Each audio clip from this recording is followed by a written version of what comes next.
Sup internet, today we're talking about SpongeBob Battle for Bikini Bottom Rehydrated. Now, before we get started, I did stream most of this game. I don't really know what happened to the second stream, so there's a chunk missing, but feel free to check those out, and I humbly ask you, if you feel so compelled to do so, check out those streams and help boost my numbers. But with that out of the way, let us jump into the actual review. So this game is an actual remake or remaster. I'm still confused on which is technically which, but this is a remake remaster from 2003, 2002, one of those two. Regardless, it is a full remake with updated graphics, but it is the same gameplay as far as I can tell, with a couple of minor tweaks here and there. Starting off with gameplay, I have to say it is essentially the same thing as the original game back from 2002. For those of you who have not played this before, this is a typical platformer. Each character has a double jump and a basic attack, and then some variations on all of that, and some unique abilities between all the characters.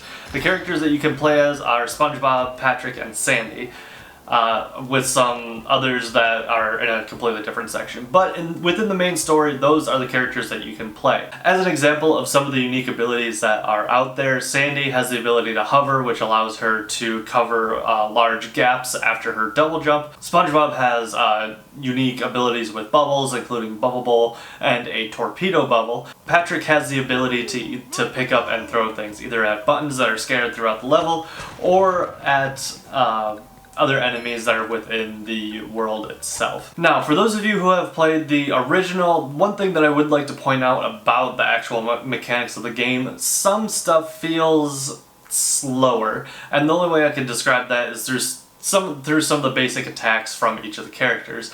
It just feels slower, and the timing feels a little bit off. Now, I might be crazy, I honestly don't know, but if you have played both games and you feel similarly or differently about like the timing of the stuff or the general feel of the game, feel free to hit me up down in the comments below. I'd love to hear from you, and you can tell me, yeah, you're crazy. For those of you who did not play the original game, it is a pretty standard platformer / collectible-esque game. Now, if you know anything about the game, you have to collect golden spatulas, and golden spatulas are the key to everything, along with currency, but that's kind of given as well for this kind of platformer game.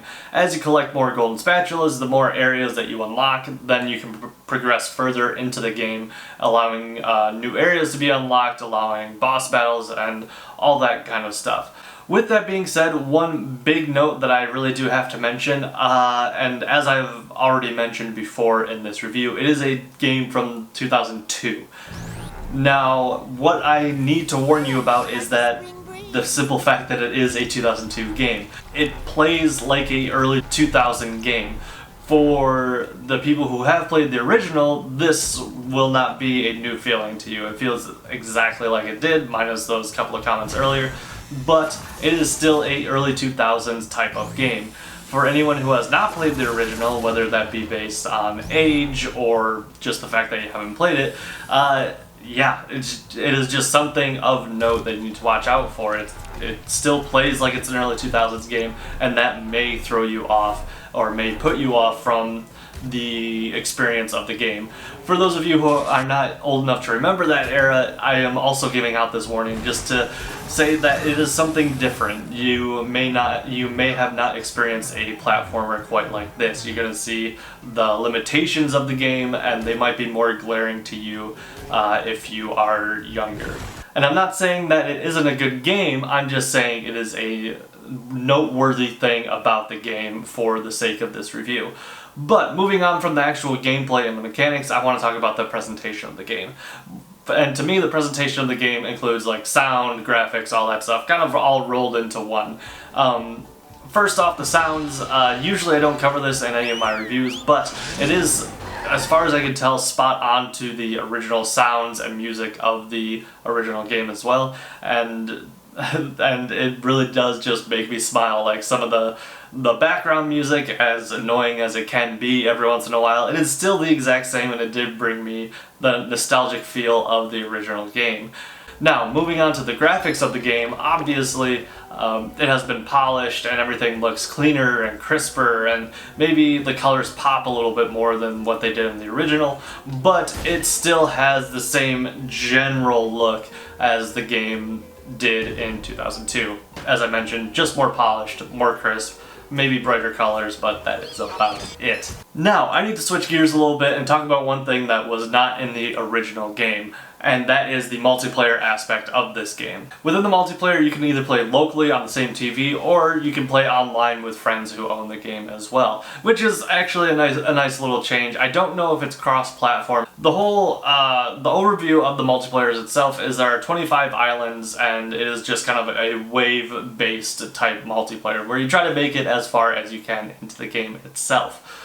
With that being said, there are several different characters that you can actually choose from. You can choose from SpongeBob, Patrick, Sandy, Gary, Squidward, Mr. Krabs, and Roboplankton. This part of the game isn't really the selling point of this game. It really feels like an afterthought that they threw onto the game for no reason other than to justify the price that you were paying for the game. But it is something to check out if you're interested. It was not really all that entertaining to me. It was just a very simple wave-based combat, as I mentioned, and I don't know, it was entertaining to kill an hour or two with my friend that I did try it out with, but it's honestly nothing special. With that being said, this actually wraps up this review. To reiterate, it is an amazing game that you should definitely check out. A couple things to keep in mind. Multiplayer really is not all that special, so if you're getting it for the multiplayer, don't bother.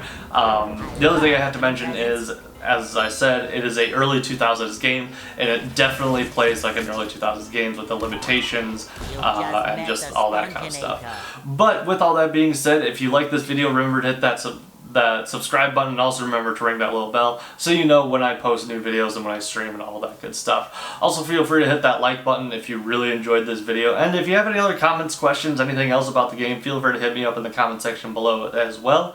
I'll be down there talking to you guys, all that jazz. Also, feel free to hit me up on social media. I'm on Facebook, Instagram, Twitter, and TikTok. Look for my face or the 3G Geek logo, and it is more than likely me. With all that being said, I will see you guys in the next video. Peace.